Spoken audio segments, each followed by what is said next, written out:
thing now. It'll echo. And welcome to another edition of the Batchelor News Radio Network. We appreciate you joining us on the Batchelor News Report. I'm LA Batchelor. We thank you for joining us wherever you are watching. If you're on Facebook, on Pat Nation, on YouTube at LA Batchelor, YouTube, or on StreamYard as well. We thank you so very much for tuning in as we try to be informative and give you the news of the day. Coming up, hopefully, we'll have Coach Doug Whitler. He is the men's basketball coach at Morehouse College. Big win for them against Savannah State. And as they continue to get ready for the SIAC tournament, which will be coming up later this month. I want to bring in my good friend and colleague. He is the host of the Gray Leopard Cove music and informative. Wrote an article recently about the guy occupying the White House and his misuse, not just in the tragedy we saw in the Potomac River, but in general. We'll get into some of that as we wait for the coach. He is Gary Norris Gray. And Double G, what's going on, man? Hey, know, brother. Long time no see. I know. It's been a minute. What's up?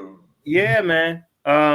First and foremost, you wrote the article, and this is one of the biggest things that's been going on in terms of the racial discrimination. This notion that this DEI, which they accused of Vice President Harris of being a product of, that the notion that people of color, in particular African American people, cannot succeed on their own merits, that some affirmative action or some kind of push they got through some government program got them to where they are. And this idiot who occupies the White House had the balls, Gary, to say that the tragedy, again, people mourning of this, the tragedy happened because the pilots were products of DEI. First of all, this DEI stuff is nonsense. It's a way for white men to get their place in every situation. Right. I mean, white women, but really, this country's run by middle-aged, for the most part, white men. They don't want to see black people. They don't want to see women, certainly black women, succeed. So the notion of that is one thing, but he didn't even have his facts right. As you said in the article, the article you talked about, and I looked it up, looking at it right now, that the pilots weren't the ones that weren't black. I think they had a black stewardess that would, passing out, what they do on a plane, passing out drinks and things of that nature. And that was really all it was about. But to put this on in a tragedy, the notion, and I see Coach on the line, the notion that this is about black people not knowing how to fly a plane, it's ridiculous. And then when he was asked about it, he said, well, I'm using common sense. Well, the common sense I got doesn't seem to be the same, Gary, in terms of you base it on facts. You don't base it on other silly stuff. You know what bothered me more about this thing is that females who go in the Army, Navy, Air Force, and Marines have double duty. What I mean is they get everything to them. So for him to say that about less abilities is crazy. it's just absolutely crazy. And for America to allow this to happen again, it is insanity.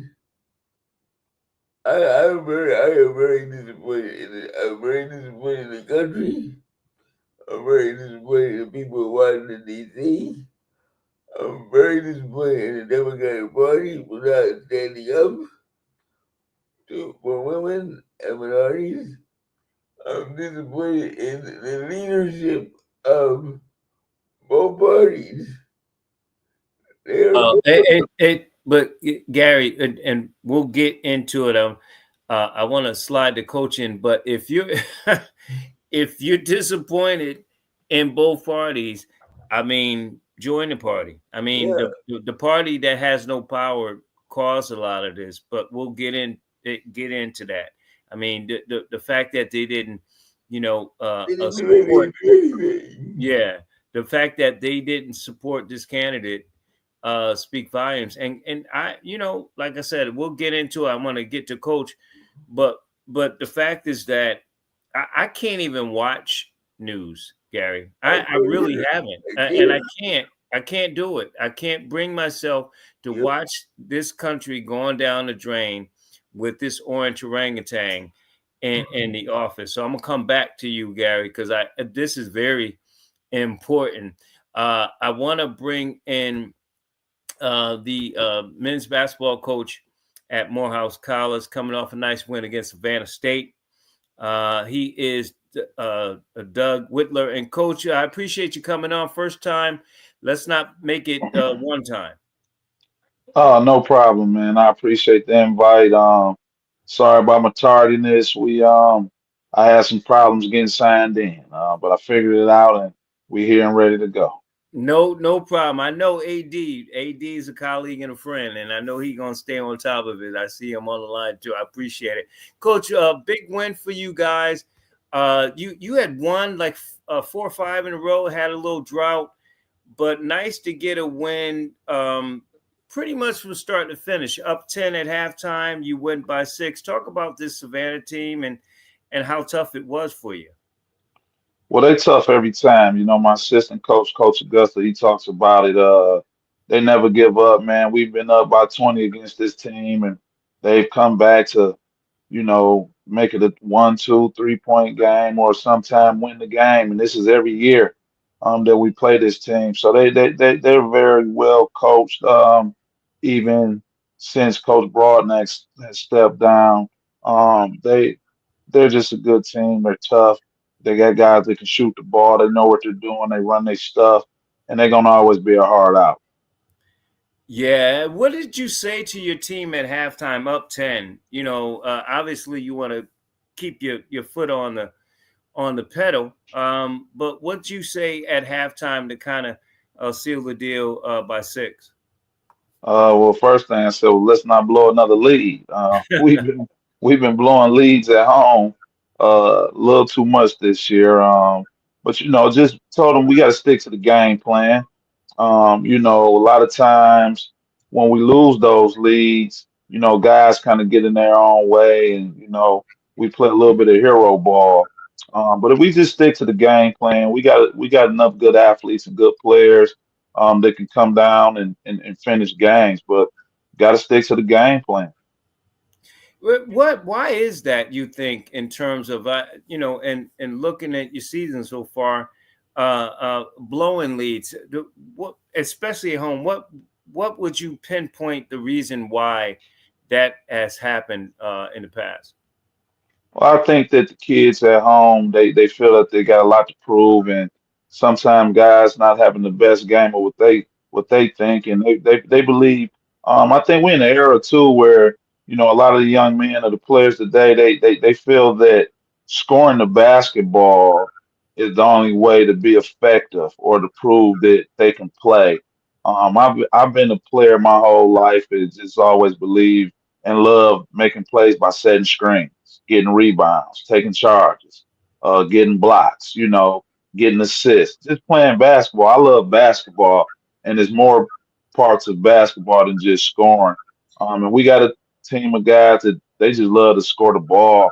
And so just trying to keep them disciplined day in, day out to understand that, you can contribute in more ways than scoring. And so when we get those leads up, it's guys trying to get those points on the board. But they're a working process, and we just got to keep on working at it. Talking with Doug Whitler, of course, men's basketball coach at Morehouse College, coming off a win against Savannah State. Coach, you outscored them in the paint. You outscored them, a couple by on the bench. They shot a little bit better, but you obviously had the second chance points, which means you rebound the ball offensively a lot better. When you look at some of the numbers in this game, what's the one thing you feel like you have to improve on? Well, we shot the free throws pretty good these past couple games, but just overall, we got to improve our overall free throw shooting, and we got to win the war on the boards. At times, we give up too many offensive rebounds. We're not getting our hands. We're not squeezing that ball. We tipping it, and we don't have necessarily the best athletes underneath, but we got some real, high IQ guys who fundamentally sound. I mean, we got to box out and create that space to go get the rebounds. So whenever we can win the war on the boards and get baskets on the inside, uh, we can be pretty good. I'm big. This is the era with these young men. They like to shoot a lot of jump shots, but Right. I'm still big on getting easy baskets, and that's baskets at the goal and free throws. I talked with Coach Broadnax. It's funny you mentioned him when I've had him on the past. And he talked about the 50-50 ball. How important hmm is it for you guys to win that 50-50 ball that's on the floor? You got to get those. We've lost games because of it. We won games because of it. The 50-50 balls, those are extra possessions. Right. And when you don't get them, you can't continue to give teams extra possessions. Eventually, when you play with your food, you're gonna lose it. It's gonna get cold. You're not gonna want it no more. And so we got to make sure that we get those. You talk about the player Cedric Taylor the third, and I think you had about nine guys that score. Your bench was really important in this game. Talk about your bench and talk about him. Well, we got to get points from the bench. You just need multiple guys who can contribute on both ends. Cedric Taylor's a stud. Sometimes he gets in his own mind. That yeah, he can get in his way sometime when he's not shooting the ball well, and so he's been very coachable these last two games and not settling for jump shots when the shot not falling. So he's been taking good shots, jump shots, and he's been being aggressive and getting to the basket.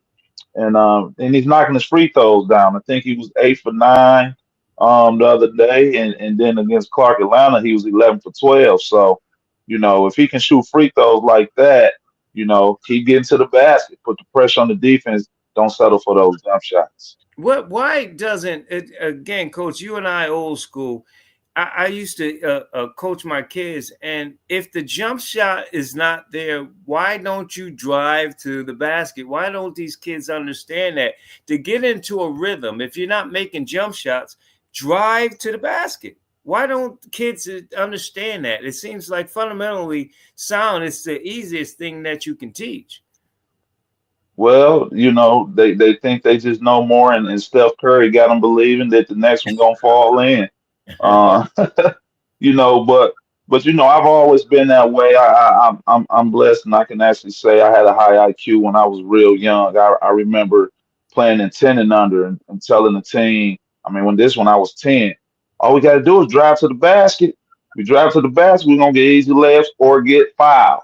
And when you get fouled, you get to the free throw line, and that gets your rhythm for your jump shot going when you can see those free throws going in. And so, we it's a process with this generation. You just got to continue to coach them. I just hope that I don't lose all my hair early trying to get them figured out. Yeah, and I did. I turned gray coaching baseball and basketball. So yeah, you're. We're gonna come back to that and the depth of your team. But I wanted to ask you: is it any added pressure? Because we see, especially in a lot of HBCUs, that they go back home. You Yeah. coaching your alma mater. You in your second year. You coaching your alma mater. Is it any added pressure for you to be there to win with the expectations and knowing what the basketball has been at Morehouse? Well, honestly, for me, I don't look at it as pressure. They try to apply it, but I don't look at it as pressure. All I can do is what I can, and that's go out and coach these kids, try to encourage them. I know that, I know what I'm doing. I've been in this business for a while. I was an assistant coach for 12 years before I took over. This is actually my fourth year as a head coach. I understand the league. I understand D2 basketball. I understand basketball. And, I know that it takes a staff and you got to have some good players to win games. And so, if you just do your job is what my old coach Grady Brewer used to tell me, and worry about the things that you can control. And that's all I seem to do. Everything will work itself out. Talking with, of course, Doug Whitler. Doug Whitler, I have men's basketball coach at Morehouse College. Coach, let's talk about this team. Let's talk about your depth, um, and highlight some of the players. You know, um, and let people who are not familiar with the program in terms of your senior leadership. Is it a younger team? Talk about the team in general. Well, we put together a good collective, I would think. We got six guys from last year team come back. Five were actually starters. So and we have four seniors on the team this year. We had two freshmen from last year who started as freshmen who came back, and we got three freshmen this year. One of them actually had a season-ending injury. He was a stud. But we got another freshman guard who started the last two games, and Brandon Peters, who's I think he's gonna be one of the future guys for this program. Just a real steady kid, handle the ball well, just makes good decisions. He don't turn it over a lot. We got a transfer in Jamonte Hill, who initially went to Georgia Tech. Then he did a year down at Tyler Community College, 6'7". He can play the 3-2 or the 1 or the 4-4s if need be. Just very versatile kid, good athlete. Got a good head on his shoulders, high academic kid. We appreciate all the effort that he did, and just coming back home. He's from Atlanta, coming back and taking a step down to from Georgia Tech, going to JUCO, and then deciding to come and play in his hometown. He's been big for us as well. Amon Decker, senior, when I can get him to play down low, he's an undersized big guy at 6'4", but he's super crafty. He knows what he's doing. He can use that body, got great footwork, good IQ. Is when he decides to think that he's a two guard and want to dribble on the perimeter when things get a little messed up. But he can't hit the open shot, and we like to get it inside to him early and often. Of course, we talked about Cedric Taylor, who can give it to you inside out. Good athlete, good rebounder. He's been getting close to a double double the last three games. He can shoot the ball from the outside and get to the basket as well. We got senior Omar Rowe, who's pretty prolific shooter when he's rolling. He just got to, remain confident in his shot. And he's a good athlete. He's chasing balls down in transition, blocking them like LeBron. Plays with a whole lot of effort. Jaden Gray's another senior of ours, senior captain who's, just a bully with that ball. Round 6'4", 205. He's super strong. Got the mid range, can hit the three, can handle the ball as well. Good IQ. He's a tough guy. Got a shooter who come from Detroit, Michigan. Well, no, Sincere's actually from Chicago, and he's 6'2", can really shoot the ball. Helped us overcome a win against Miles. Fresh off the bench, came hit a big time three.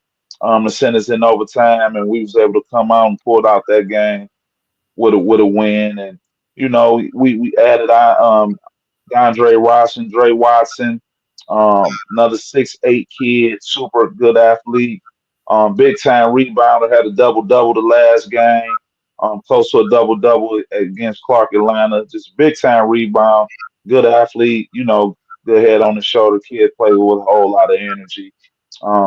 We got a lot of guys, man, that can just come in and help us win, and they play hard, and when they playing for each other and not the stats, we can be pretty good, but then, it's times, due to the record, it'll show you that we just kind of, what I say, fall asleep at the wheel, lose leads, man. And, we've given up so many games this year that I feel that we should have won. But this is a great learning year for not just my team, but myself as well. And, I'm very optimistic on what we can do down the stretch with this group. Well, 8-5 in the conference is really good. And one would think that the SIAC is a very physical conference. So the size is important, but guys got to get to the basket. Let me ask you this, Coach. I know a lot of the HBCUs haven't been sort of affected by it, but what's your thoughts on the NIL and the transport in terms of guys going places? I know I spoke with several coaches at Central and different other places that feel like some coaches feel betrayed. Like, Yeah. where's the loyalty? You're going to do one and done on me. So why would I even want you there? Why would I even expect you to be there? And a lot of people criticize the kids, but they don't criticize the John Calipari's that just move around as a coach, right? At Kentucky and UMass, and now he's at Arkansas and all these different things, and he don't care. They leaving, he leaving. Nobody really complains about the coaches. But what's your thoughts on these kids getting money and transferring to different schools? Well, you might as well call it a professional league now, semi-professional at least. The transfer portal, the fact that the kid could get up, and NCAA is changing the rules a little bit where you can transfer and you can play right away. Not to mention the NIL, that put a lot of salt into the game, man, where now kids are gonna go to the highest bidder, and even us being Division II, we recruit some Division I athletes. We get some kids to transfer down, and most of the kids gonna find out that, they typically don't play at some of these schools, and then we have to wait on them, to get them the second time around. But it's a tough business in recruiting right now. Recruiting players right now is extremely tough because even the ones who, really don't have a big chance of getting an NIL deal or a collective, they hold out trying to see if they can. So Um, if they the 12th team, the 12th player on, say, a D1 school is more likely to come to a D2 because they're not getting the playing time at the D1, is what you're saying? That's exactly what I'm saying. So and they have to wait and see. We as coaches, we know because we've been in this thing a while. We kind of know, like, they'll take you, and the thing is, those D1s take the kids that we recruit. They take them late, right? They take them extremely late, and what the kid don't understand is you just a roster filler, right? You really just filling a roster spot because they couldn't get the other four guys that they wanted. And so now it's late. We got to fill this roster spot. You got a good enough numbers, but those kids, they're not gonna play, but they can do extremely well at a Division II school if they just buy into it. But everybody wanted to go D1. I did. I did. I did go D1. I actually played, but I had a coaching change, and I felt it was better for me to come down D2. And so that's what I did. Came to Morehouse, and I had a really good career out here. I played at Morehouse as well, and so kids got to go where they want it, and really they're tracing things that at that time is really not for them. It's got to be tough though if you're limited on scholarships Yeah, already. at that level. And then you get a kid that says, hey, the grass is greener on the other side. I want to go to Georgia instead of Morehouse, right? Right. Yeah, and play in the SEC. And so it's got to be a lot more challenging for you to deal with that. You don't want to discourage the kid. You don't want to say, "Hey, you leave, and you're gonna burn bridges or something along those lines." If they want to leave, Right. they leave. But then you got to I was talking with coach at Norfolk State. He said we lost our best player. We had to fill in. Another JUCO kid came in and kind of replaced them in terms of scoring and things of that nature. But it's got to be at the back of your head when you know a guy like, say, Cedric that can play, that maybe he think, okay, I'm going to move on. And then you got to find a way to replay, because it's about the dubs really at the end of the day. Absolutely. And so, but the thing about me is, I coach one season at a time because that's the Mhm. only one you got.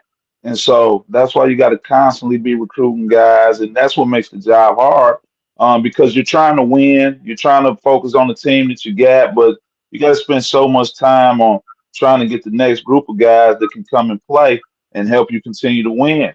And so, like I say, I really coach 1 year at a time. You hope that your kids don't want to leave, but if they do, you got to make sure you got somebody just as good or better coming in. And so that's kind of what we did. And this year was kind of shaking up a little bit because we did bring in some guys that, pretty much play the same position. But the good thing about our guys is they can play multiple positions. And that's what's really helping us out when we got a guy who can play the three, but he can go all the way down to playing the one. Hmm. So he can play the three, two, and the one, or a guy who can play the two, but he's long enough in our league in D2 that you can put him at a four, you know. So you just got to kind of recruit strategically that way. Talk with Coach Whitler, the men's basketball coach at Morehouse College, the Maroon Tigers coming off a win against Savannah State. Coach, your out of conference schedule was interesting. You were kind of all over the map outside of Valdosta State. You playing a home and again away hmm thing. But what went into your out of conference play before you actually got into conference?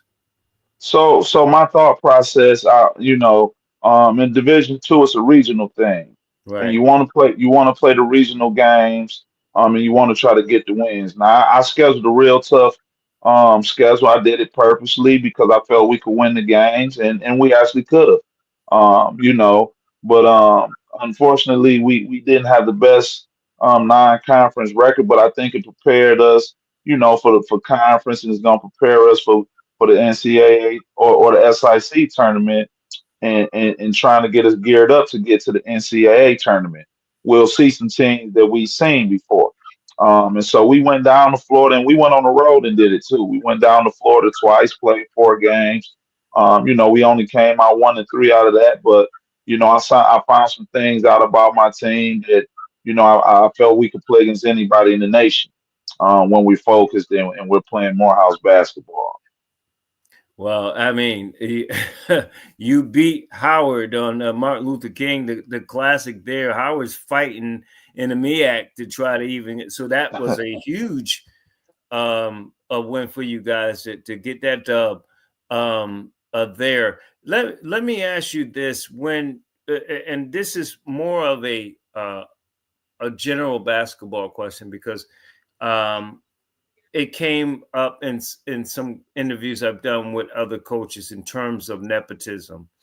And you look at LeBron James with the Lakers, and again, it's outside of the HBCUs, but you look at LeBron James, how he orchestrated his son to join the team. He spent a little time in the G League. Now he's with the Lakers.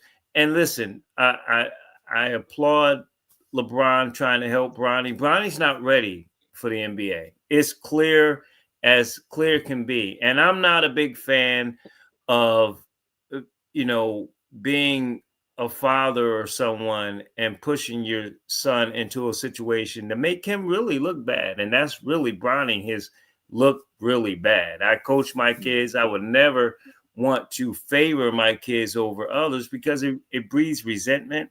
That roster spot on the Lakers could have been with a guy who deserved it, and Bronny's there. If you were in that position, would you want to push your kid in a situation knowingly?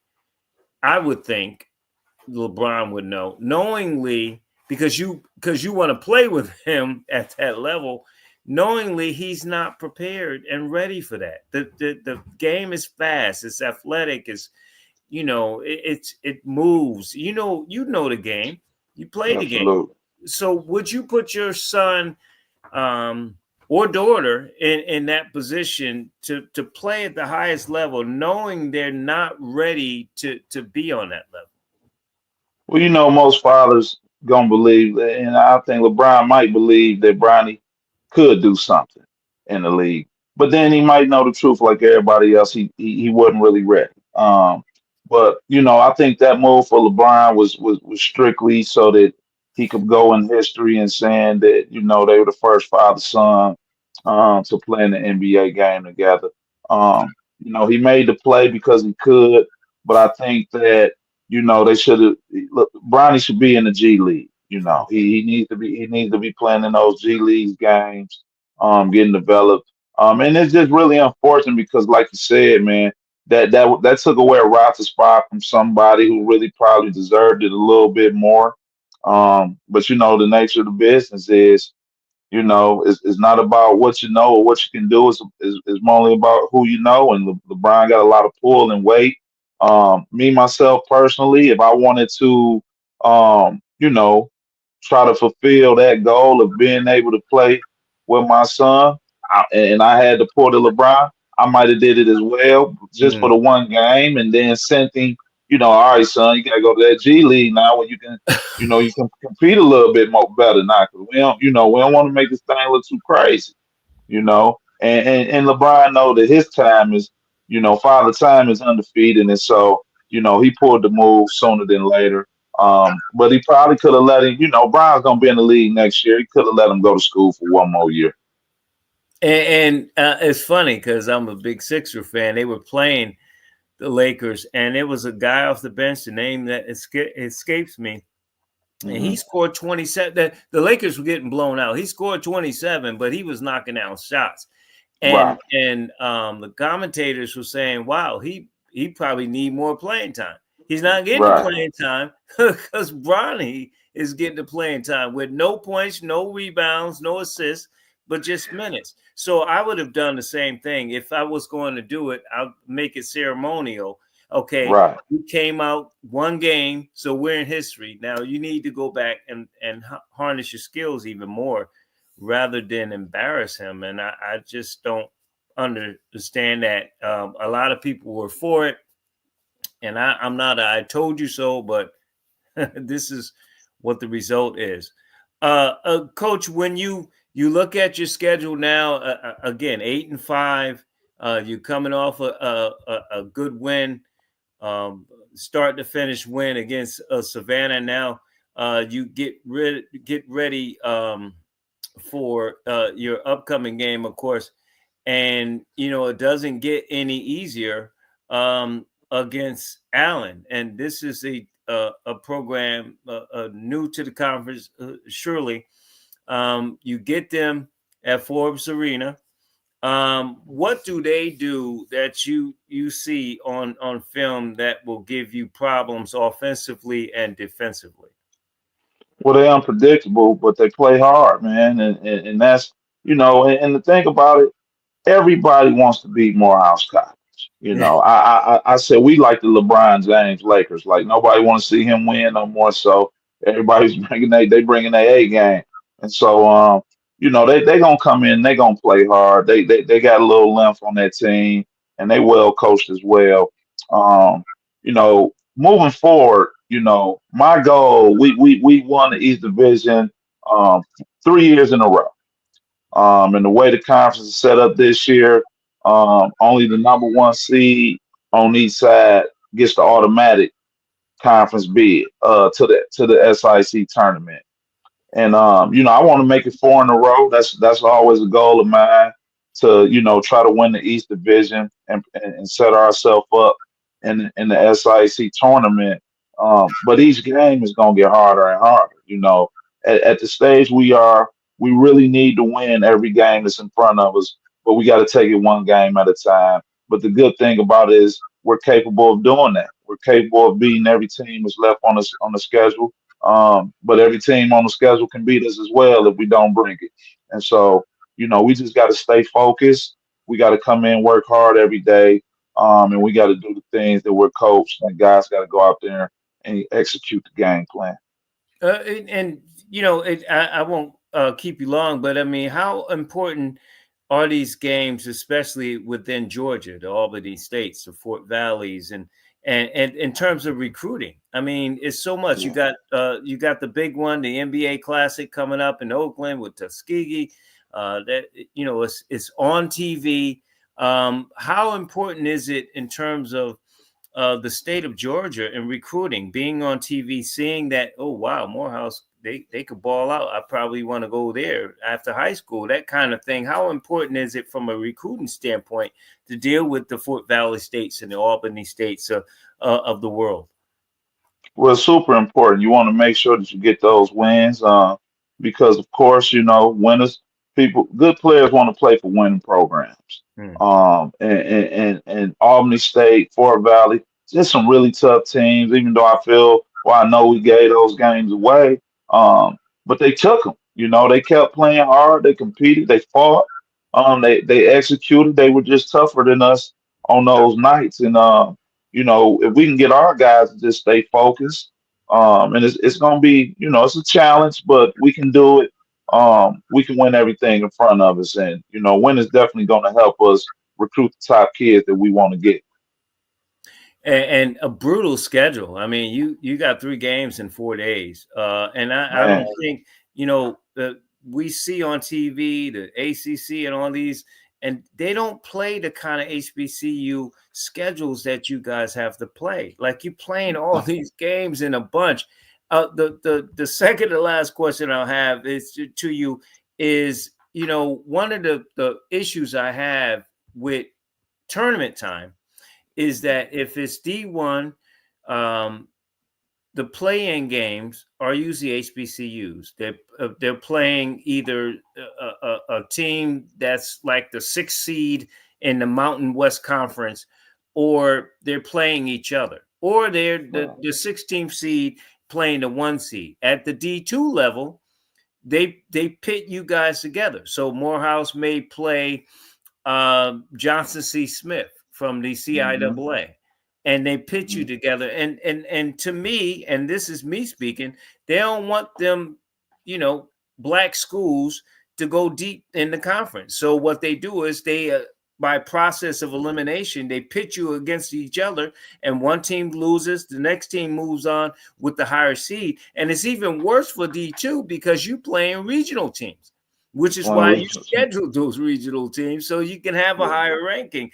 But talk about for me, it's just as a commentator and a person that a reporter watching it outside looking in, it's got to be frustrating that you could be, instead of being 11-10, you could be, 20-1, and still get to play into these tough regions in postseason tournaments. Yeah, no, it's tough. I mean, everybody knows that the deck is stacked against the HBCU, especially when you're playing against in the PWI region, Mm. which most of the schools are. Yeah, if multiple HBCUs make the NCAA tournament, let me tell you something. If 3 teams make it, 2 is gonna play each other, Yep. guaranteed. Mm. Guaranteed. Now, if 2 make it, they're gonna put you. You're gonna be the lower seeds. You're gonna play against the higher seeds, no matter what the record is. That's just how it's gonna go. And it's just unfortunate, man, that they don't really want to see us advance. And it's a battle every day. And so, like I say, I'm going to continue. Some of my colleagues, they crucified me for going to play that schedule. But first off, only one or two things gonna happen. You're gonna win and you're gonna lose them.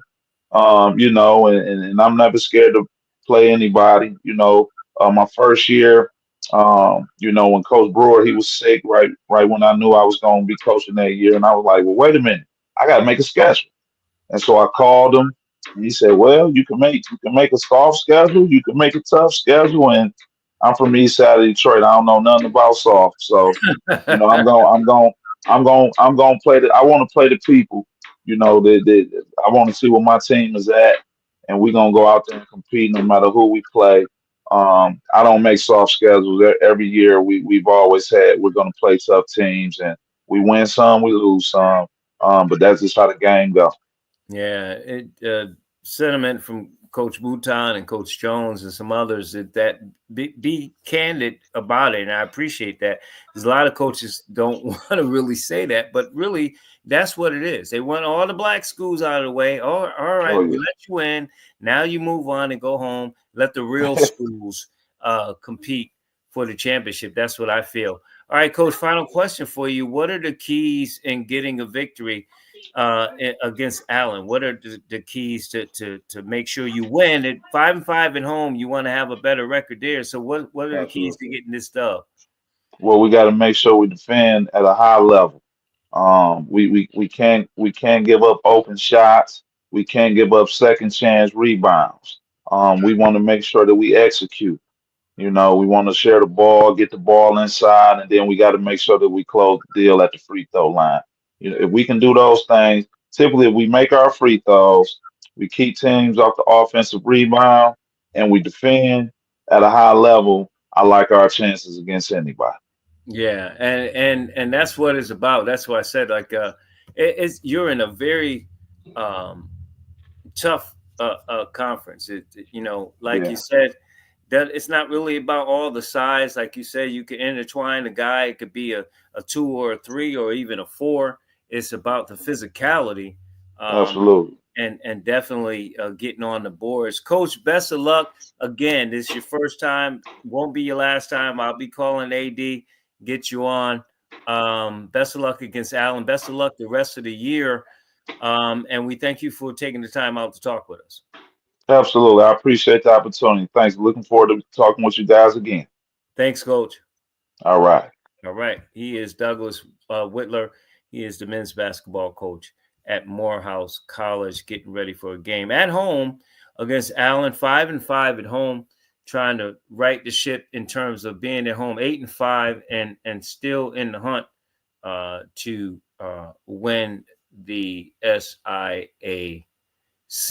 And it really is, Gary, that they play games.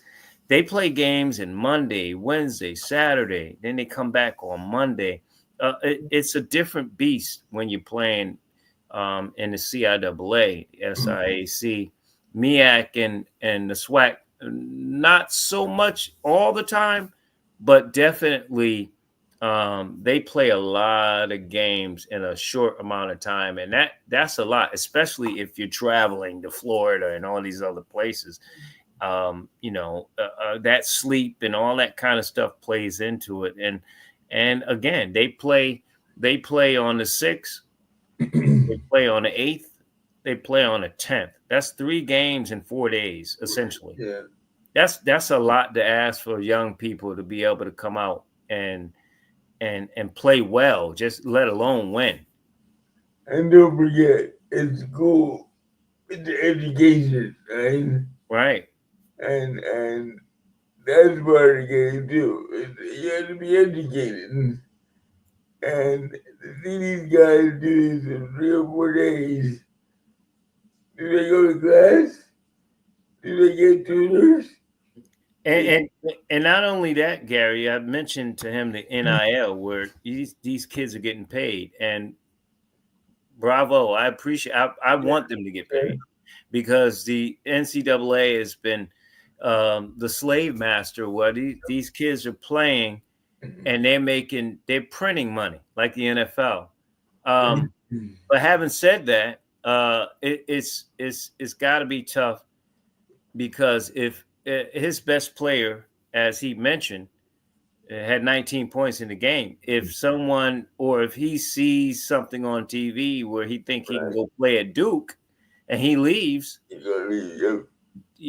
you losing your a quarter of your points per game with that guy. And again, it's about winning and losing, and especially at the HBCU level, if you don't win, the alum and the boosters and stuff, are going to say you need to go. So you lose your job. You lose your job because a kid once has ambition. So it's tricky at the HBCU level because like I mentioned, John Calipari, he's John Calipari. Kids want to go play for him. It don't matter if he's at Arkansas, Kentucky, or when he started at UMass. They're gonna come play for him. They're not looking at that at Morehouse College in a lot of cases. And I said this many, many times on other shows. It is time for the MEAC, SWAC, and SIAC to join forces and be one big conference.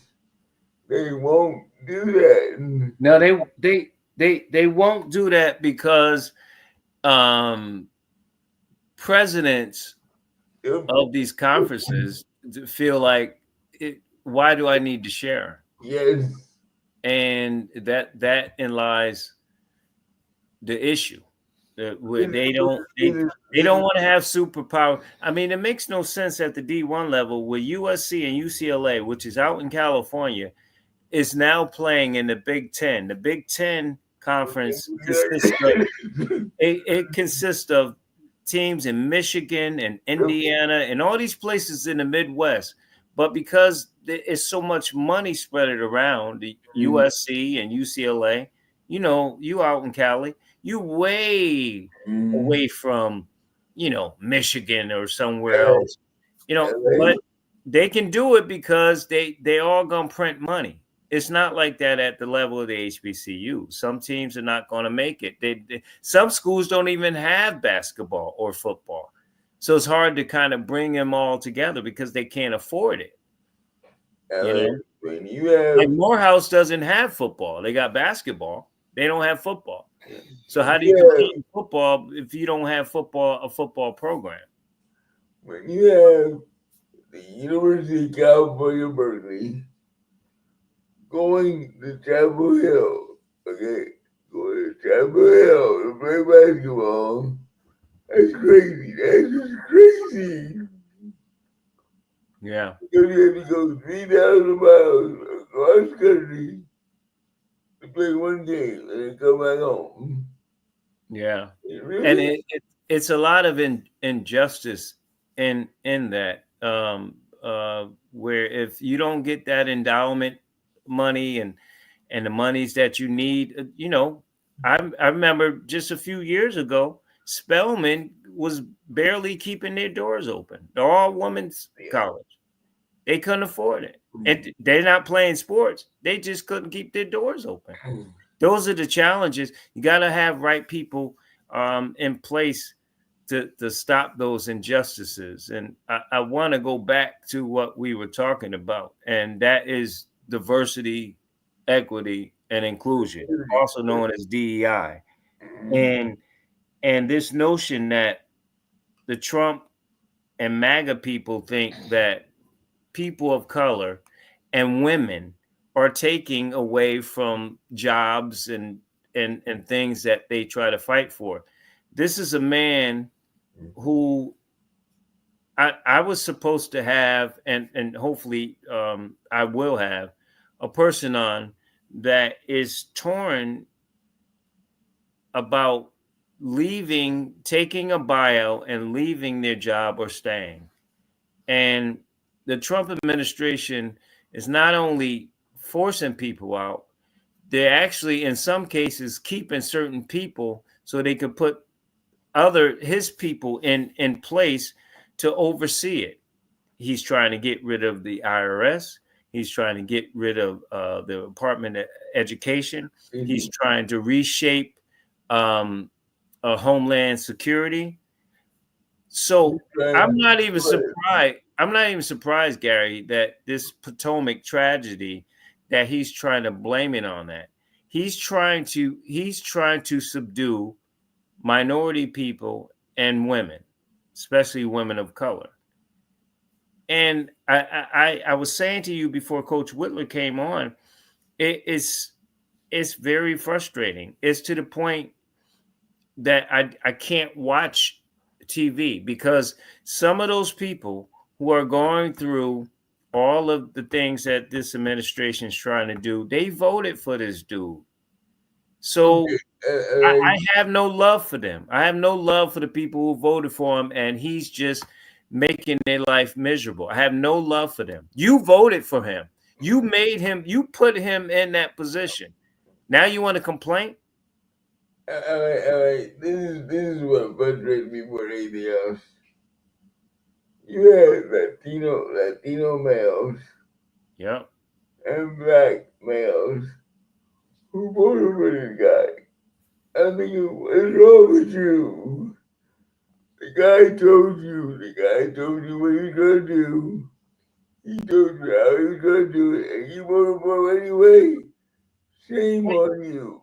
And the thing is, too, Gary, two big blocks voted for him: young black men and Yeah. white women. I'm not white, so white people gonna do what they do, right? I'm not surprised if anybody white voted for him. So I'm not. So I'm gonna kick that to the side. What I said from the beginning, before the election, is that the rumors and the conversations, you and I had a conversation, you and Callie, you talked about how some black men didn't like her because she was locking a lot of young black dudes up. I had said, if these young brothers don't vote for her, it's going to be bad. And those are the people I'm pissed at. What are you getting? He doesn't like you. He don't want you at the table. Yeah, You're right. a black man. They don't care. He doesn't care about you. He thinks you're a criminal anyway. Remember the Central Park Five. He doesn't care about you. But black men voted for her voted for him in droves. Like they have something to gain. And it'll never be that for him. He already said, I want Jews counting my money. Yeah. Right? He don't trust people of color. And for All them right, all right. for them to vote for it was just outrageous. wait. All right. He should be in jail. Okay.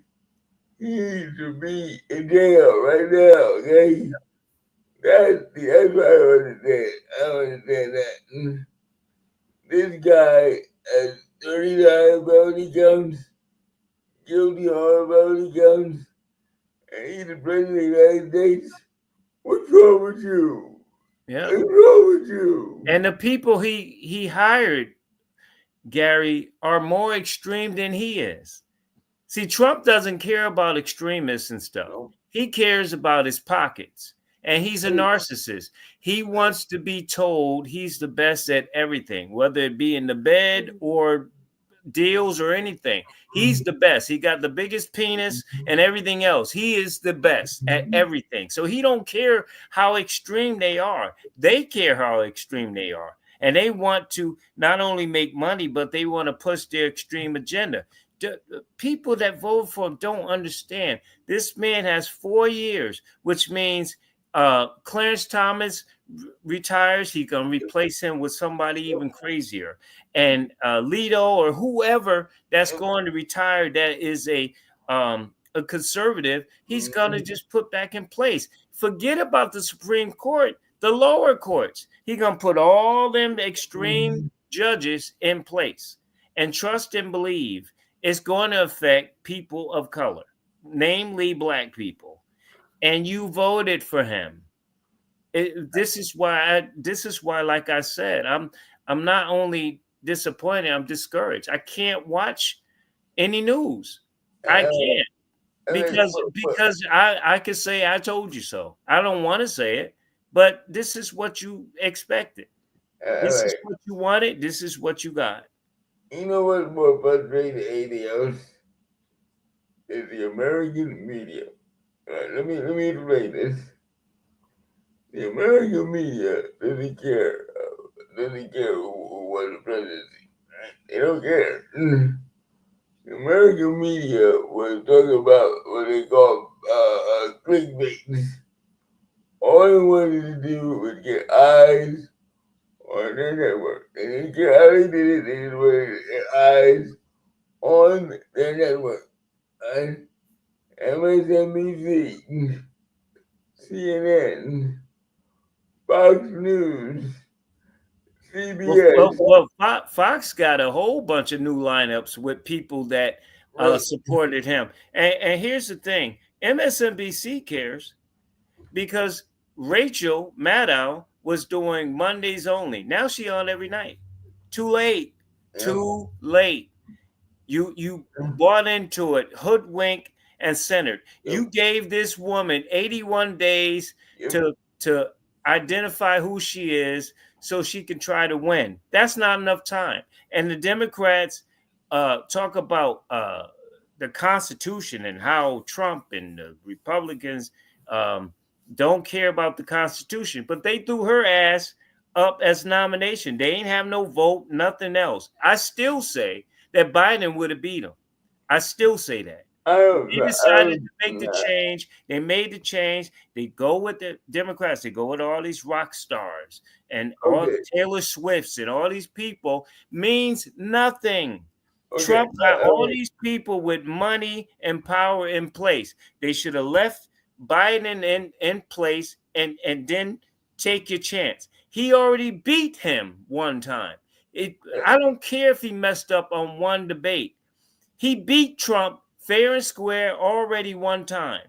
I'm not taking away from her. I'm taking away from the fact that they pushed her into it 81 days to an election and expected her to win. This is why I'm pissed off at Democrat Party. Man. I'm mad at them because they knew in January that Biden was not healthy enough to run. And what they should have done in January is say, okay, we're going to have an open election. We're going to open primaries. Everybody can try to run for the candidacy. No, they didn't do that. They waited until it was an emergency and then became it. It was too late then. It was too late. Yeah. And listen, she's a bulldog. She could be and would have been a great candidate. But they mishandled the whole thing. You knew Trump and his side was gonna come after her. They complained why she smiled like that, why she wearing pants, why she laughed like that, stupid stuff. And they allowed that side to do that to her. And you can't, I keep saying I love Michelle Obama. I really do. I think she would be a great president, but I don't believe when they go low, you go high. No, you go low. Republicans play chess. Democrats play checkers. That's why. You lose because you don't play the game. If you want to win, you got to get down and dirty like they do. Plain and simple. And for those folks who don't know what DEI is a new N word for the Republican Party. Yeah. Very, very clear. That's what they're doing, and that's why they pushing affirmative action out. That's why they want to get rid of it, because they pushing this DEI. They started with her. She didn't. The woman was an attorney, a prosecutor of the biggest state in the country, and they allowed her. They allowed the Republicans to paint her as some kind of just emotional black woman that don't know what she's doing. That even they allowed Trump to call her stupid. Yeah. Trump called her stupid without calling her stupid many times. And they didn't fight back. We're gonna go high. We're gonna go high. No, you need a bulldog that's gonna get in there and say no and get dirty with them. That's why they lose elections all the time. They always lose it because they want to be the rainbow and everybody included, including the rock stars and stuff. Republicans don't give a crap about that. And it's no different. And white women looked at this. That's the other side. They said, "Wait, shouldn't we be in the office first? Yep. We had Hillary, Yep. she lost, but shouldn't we be before this black woman, Yep. this woman of color?" Mm-hmm. And they didn't vote for her. They voted for Obama, Mm-hmm. but they didn't vote for her because this country doesn't want to see a black woman at the top. They No, don't. this country, no, wait, wait, let's get it right here. This country was born and bred on racism right from the very beginning, right from the very start. Um, if they had told us the truth back in 1776, when you had white guys writing the Constitution, and saying one black people, one third of a black person, get out of here. And I was very optimistic until I start seeing him winning states he shouldn't win. Yep. Then I know the fix was in. It didn't feel. It felt like Obama going into it, like gays for Harris and all this stuff. Yeah, Like yeah, yeah. everybody's on his side. But when I saw him start winning states he shouldn't won, I went to sleep, knowing that the next president of the United States will be that orange orangutan again. Okay, Because and okay. and and they don't they Trump and white men in general are afraid of black women. If you look at AOC, or Yeah, they people, are. women of color, AOC, you They see are. a sister in Texas going off um, on various situations. Yes. They fear black women. They do, and You they know don't why? ever want. They will rather see a black man, and black men included. They would rather see a black man at the highest office than a black woman. You know why? I'm gonna tell you why. Because you don't mess with black. You don't mess with black women, Yeah, okay? Okay. you're right. But and then again, look, I've always said that I have three sisters, and I've always said that men can't take pain. First of all, That's if right. I That's get a right. headache, I don't want to be bothered. They have a baby with 9 months and all that labor pains. I couldn't do it. God knew to make me a man. He didn't want me to be no woman because I can't take no pain. I get a pain in my hand and stuff. It just messed my day up, man. Women just take it and keep it moving. But the point is, again, I feel in the macro, the bigger picture is that all of these assaults, and these laws that this idiot is going to put in place are going to target women, black women. That's what it's coming down to. Yeah. That's what it's going to come down to, and I hate it. Um, Yeah. but those 2 blocks put him in office, Yeah. and we got 4 years to deal with this crap, man. Well, I don't think it's gonna last 4 years. I think that in 2026, you're gonna see a complete turnover of the Senate and the House. See, the House and Senate right now are so close. Hang on. They are so close. They're like 2 or 3 votes apart. Now, 2026, people are going to say, okay, you want to play games with us? We're going to put you out. They're going to put Republicans out. And And let's not forget too. Let's keep it real, because I think we all know some black women that voted for Trump, oh, yeah. and Yes, that is sir. it's your whole. It may be a small portion, but that's that you. Why would you vote against your own self interest? That what I don't get. That goes back to slavery again. That goes right back to slavery again. Yeah, Right? and I'll say this too. Um, who's to say that he won't have enough power? Remember, they got the House and the Senate. He Yep. doesn't have enough power to be like President Ping in China, Vladimir Putin in Russia, where he makes it, I'm the president until I die. Yep. Who's to say he's not gonna do that? I go back to the House and Senate. There are only 3 votes apart. Now, if 3 Republicans say no, he can't do that. If And 3 people Republicans go, "Are you really don't vote, right?" And then people ask me, "Do you really think he's gonna do what he say?" Hell yes. I yeah. knew. Listen, people up top in the tri-state, you from Jersey, up there, we knew about Trump in the Yep, 80s. yep. Trump has been doing this shit for 30 decades. years, 40 years. If 40 he been ripping people off and grabbing women by the vagina and Yep, doing all this stuff yep, and hanging out with porn people and stuff, he been yep. doing this stuff forever.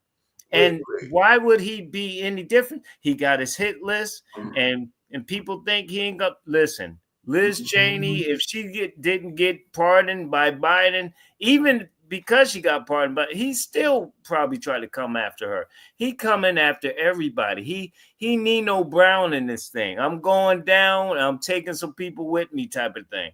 Okay, And LA. All of Bill Epstein went to jail, right? Bill Epstein went to jail for trafficking, sex trafficking, right?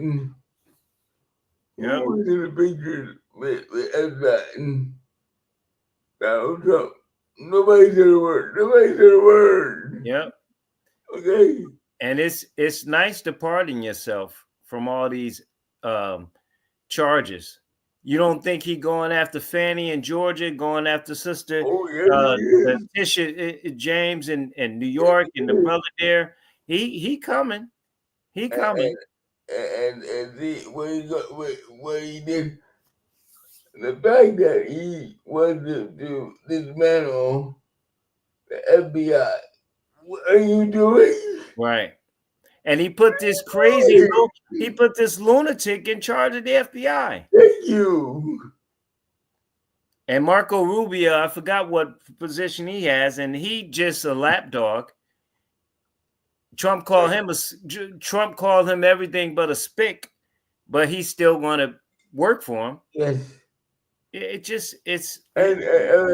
all the people in his cabinet are not qualified. They are not qualified for the exactly, job. that's right. But he don't care because they kissed the ring, and everybody gonna get fat off the land. Everybody gonna make money. Everybody. Well, that's what it's about. It's about money. It's about when it comes down to the end of the road, it's about don't me money. That's what this is about. Nothing else. Yep.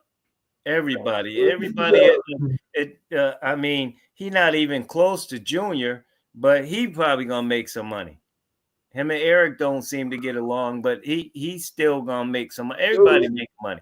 those Sister-in-law, guys, daughter-in-law, everybody. Ivanka Trump and her husband should be in jail right now. They should be in jail right now. You know why? Because of the interstate or intercontinental trading they did with him in office. You can't do that with your office. And his wife, she ain't just standing by her man. When that riot happened in January 6th, her assistant said, "Hey, we need to send out an email saying, stand down because it's getting crazy." And his wife said, "Nope, don't worry about it." Yeah. But she just as guilty as he is, you Well, know.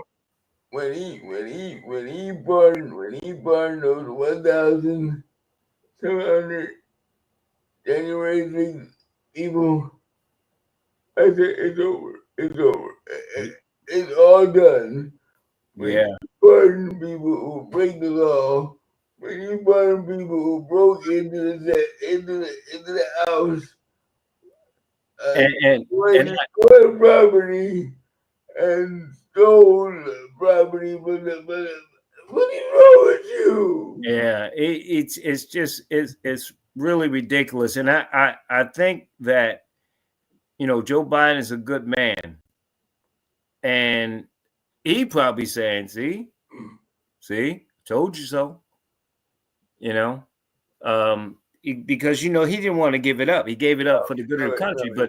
But I'm sure he's saying, yeah, I see, told you yeah, this is so. what y'all wanted, and this is what you got. No, This is what you got. We lost. I mean, Obama didn't even come in losing the House and the Senate. no. And I'm not happy with Obama either because of what he did. Yeah, I had a problem with him jumping in late. He Yeah, should have been. If that's you right. are, yeah, if you on the team, you trying to get Harris That's right. elected, you need to come out sooner than that. Immediately. Yep, yep, I agree. He waited till midway through the campaign, and Yep, then he wagged his finger that, oh, you black guys need to vote for Harris. Wait a minute, where you been? Where yeah. you been? Well, I'll say this: Obama had his tiger moment. I'll just leave it at that. Oh So, boy. because Tigers, what he's Blackanese or Blackanesia or whatever the heck he said. Capitalization. Yeah, yeah, yeah. Capitalization. Until his white wife took that golf club upside his head, he realized who he was then when he was caught cheating, and she knocked him upside his head with that golf club. He figured it out real fast then. Yeah. But I digress. Uh, Double G, tell people about your show before we go, sir. Well, actually, the Greater Goal is over. It ended 2 weeks ago. Oh, I thought you were gonna bring it back. Uh, well, the company went belly up, so we're trying to find a new internet company to start the new Greater Goal. Okay, well, let's talk off the air because I know where you can go. You're talking about Blog Talk. Yeah, anything. I'm trying to do anything to get back on the air, man. Yeah, the now defunct. I got you. Yeah, yeah. Um, let's talk off air Okay. and All get you right. back on. But I appreciate your time and thanks. The article is well written as always, and thanks for bringing that to my attention because I knew about the tragedy. I didn't know this idiot was saying what he was saying and blaming who he was blaming. Yeah. So I appreciate you bringing that to me so we could put Who, people who you notice. got? Who you got? Eagle Green or Casey Red? Who you got? Look, I'm in a no lose. I like to see Kansas City win because nobody's ever done it. Yeah. But I want if Philly wins and Jalen plays well, he can pull his pants down, put some lips on it, and tell people to kiss it Uh, because they don't think he can throw the ball, and he can. yeah. But the Philly is not built like that. It's all about Saquon. You play from you run the ball to play the pass. You don't play the pass to run the ball. That's not how they built. So he can throw the ball. They just don't want to give him credit because he's not Josh Allen or Uh, you they know don't even what? want to give him credit being Lamar. Like he can't throw the ball. Jalen Hurts can throw the ball. He was good at Oklahoma. He was good at Florida, so he can throw. But if I had to lean one way, I'll go Kansas City because I want as much as Mahomes can win to pass the great apple pie Tom Brady. I want him to win, win, win, win, win. I want him to do stuff that Brady didn't do. That's what I want. So, I'm a New York Giant football fan, right? And when the New York Giants let Saquon Barkley go and put Twinkle Toes as the face of the New York Giants, I said, I'm done. I am done. the New York Football Giants made the dumbest move in the history of football, right? In the history of football, by letting them go, and now you see the results. And Saquon Barkley won the Super Bowl. Daniel Jones ain't even on the team anymore. He That's a right. That's right. backup. That's They right. gave him all that money, and they should have signed Saquon. And now they're That's gonna right. live with that. If Saquon stay healthy for the next decade, they gotta live, see him twice a year, That's right. dropping 200 yards on them rushing. So every year, every No. year. What about your Raiders, real quick?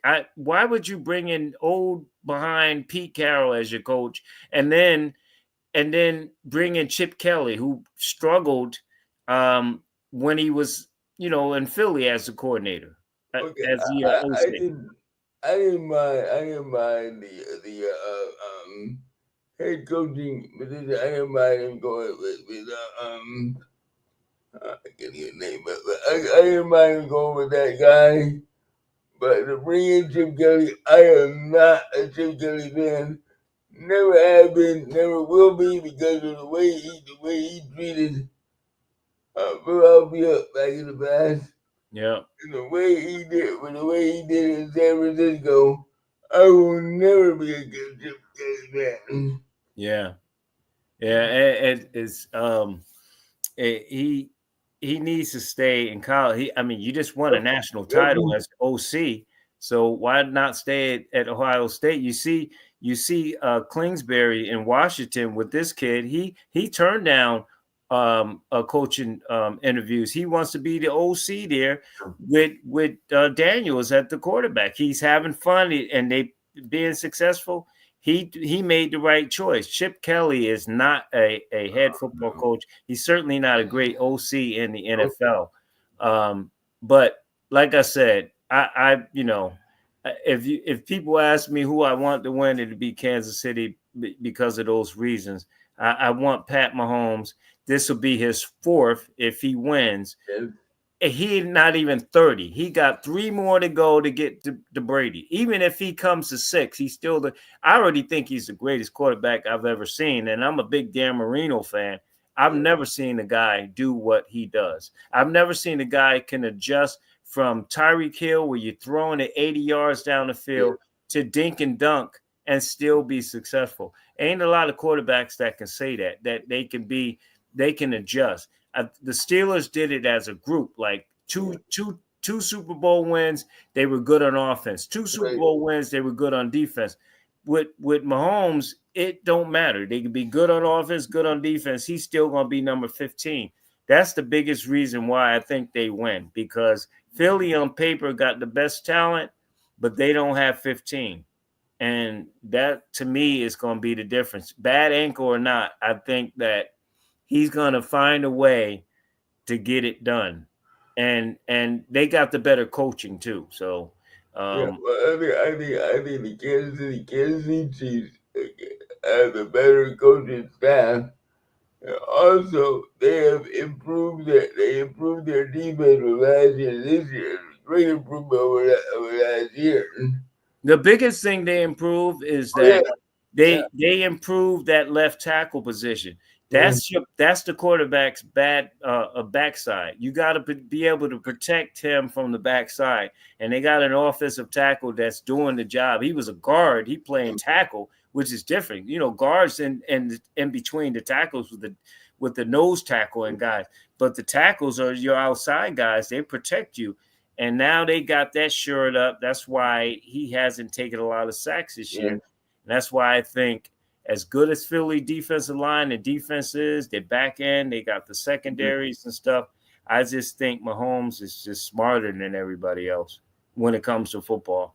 And I he think it'll be. knows how to read. I So think it's gonna be a very low scoring game. I do too. Low scoring Super Bowl in many many years. Yeah. There's a both And and, defenses. and my final thought is that I think that Um, and I hope he doesn't get criticized. But I think the Chiefs will have enough to stop AJ Brown and Devontae Smith on the outside, they can slow down Saquon. I think Saquon's still gonna get his. He might have 100 yards or more, whatever. But it's gonna come down to Hurts beating them. And Yeah. as much as I said he can throw the ball, I don't think him in itself can beat the Chiefs. They No. need that running game and that play action to work. I think the Chiefs take that away, and I think the Chiefs defense will do enough, and Mahomes will do enough, and it might be 20-17 or something like Yeah, that. I think that is gonna be it. Yes. Yeah, a low scoring game. Yes. But like I said, I don't have a dog in this fight either way. I'm a Steelers fan, but if Philly wins, I ain't mad at him. You know, I ain't mad at him at all. It'll be a Pennsylvania Brotherhood Yeah, thing. yeah. I already went through that. I keep telling people they're on the wrong side of Pennsylvania. You need to come to Steel City. Leave Yeah. them Eagles alone. But anyway, all right, G. I appreciate you, man. I'll talk Thank with you, you brother. soon. We'll talk off air, okay? All right. In All the right, big kid. appreciate you. Bye bye. Double G, Gary Norris Gray, always good to have him on. Good that he brought that stuff to attention. This orange man is just dismantling the whole entire government, and you know some of the people who are in dire straits. Some of the people are scared.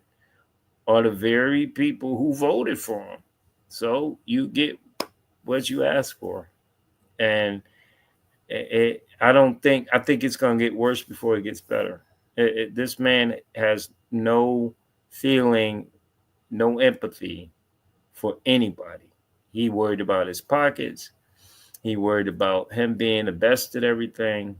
He's got a narcissistic mindset, and when you're a narcissist, you don't care about anybody. You care about you. Hell, if it was him and his kids getting in trouble, and he can save himself or save his kids, he'd save himself. I really believe that. And so this country is man. And I read something a few days ago that there are a lot of people, in particular people of color, that are leaving this country, leaving, like going to Canada and other places, like leaving for real.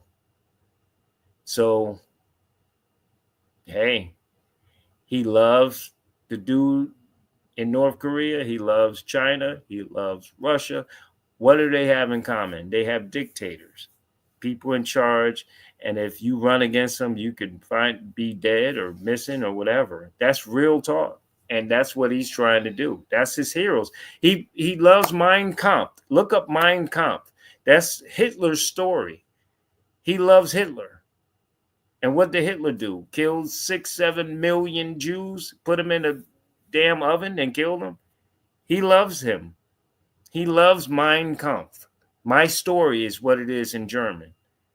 And that's what he believes. So buyer beware. You ask for it and you get it. Sometimes you ask for stuff and you get what you don't bargain for, folks. And I didn't vote for him, so I don't have blood on my hands. I don't have a guilty conscience. Those who didn't vote for him, but the ones who did, you got to answer for that. Some people say the Antichrist. I don't know. All I know is that he's a real evil dude that doesn't care about anybody else but Donald J. Trump. Leave it at that. Thanks for joining us. Follow us on Facebook, Pad Nation, Pad Nation 2 on X, LA Batchelor YouTube. If you're watching there, we appreciate you there. Please do subscribe to any of those or all of those as we do these broadcasts. Enjoy. We will talk with you very soon.